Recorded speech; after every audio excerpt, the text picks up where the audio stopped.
I'm Tabarak and welcome to the Malt Activist. Today I'm joined by my close friend Sujeet, who is not only a malt enthusiast, he's also the founder of the Malt Society Arabia. Hi. He's here with me today because we're going to review one of the latest releases from Dalmore, the Dalmore Valour. It's a travel retail exclusive. It's absolutely new in the market. On the shelf very recently. We don't know much about it, but that's what we are going to do. We're going to know, sample, and share our views with you. So, can we? Let's do it. The color, I would say, is copper. Yeah, definitely copper. Slightly darker than the gold color normally found in Highland whiskies, and I think that's the sherry influence. It looks nice. Yeah. It looks nice. Very nice. If we swirl it around, I'm getting some decent legs coming down the side. Not uniform though. Not uniform. I have, yes, the same thing here. Long and short legs. Pretty fast. They're dropping down pretty fast. So I would expect not to have a very high level of viscosity. But then, legs don't mean anything really. It just shows how much sugar or starch there is in the spirit itself. The sweeter it is, the fatter and slower the legs will be, the higher the alcohol content, the faster and thinner it will be. But that's about it. It doesn't tell you anything about the whiskey, whether it's good, whether it's bad, whether it's old, whether it's young. Absolutely nothing. So, shall we?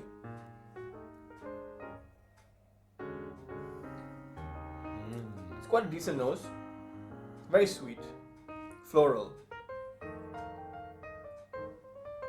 Like those small wildflowers you found in the garden when you were a kid? Nectar.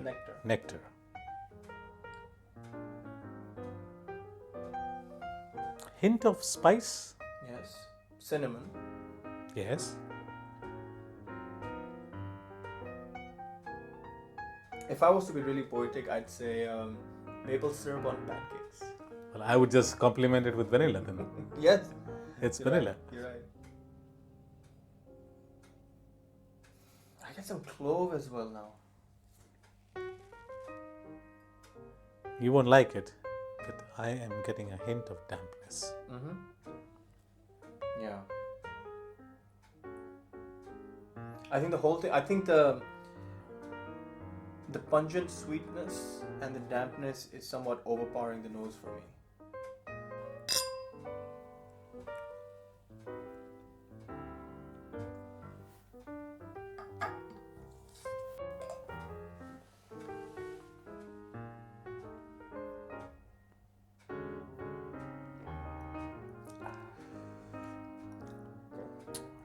Cinnamon definitely at the back of the tongue, back of the throat. Yeah.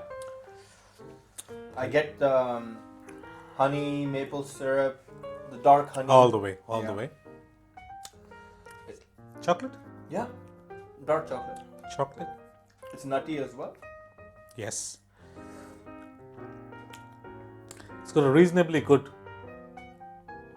finish. I'm hesitant to call it full-bodied, but yes, it is. It's definitely not full-bodied. I think it's a medium-bodied whiskey. Yes. Yeah. It's quite satisfying though. Yeah. I guess I might say this. This is a travel retail and it's got the goodness of everything what everybody likes. It's a good evening whiskey. It's a good whiskey to be shared among friends. It's a good whiskey to entertain your guests. Yeah. And it's not overpowering on any facet of the flavor profile. The spice is mild. The honey nectar is there. It's a medium-bodied oily. Yeah, that's oily. I think, this is what makes Dalmore so popular. Apart from the fact that Richard Patterson is a fantastic marketeer of his whiskies, he also knows exactly what people like in their flavor profiles. And that's what the whiskies are produced as. So they're sweet for, maybe not for the very serious malty, but for the casual whiskey drinker. Yes. He liked this. The packaging is fantastic. People buy it for gifts for their relatives when they're traveling. And that's exactly where they placed it. It's the travel retail. It's reasonably priced. It's a good whiskey. It has a good afterfeel. It doesn't leave you searching for more.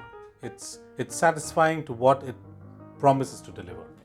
Which is a good, slightly north of average, I would say, whiskey. Yes. So thanks for tuning in. This was the Malt Activist. Thank you, Sujeet. Thank you so very much, and all the best.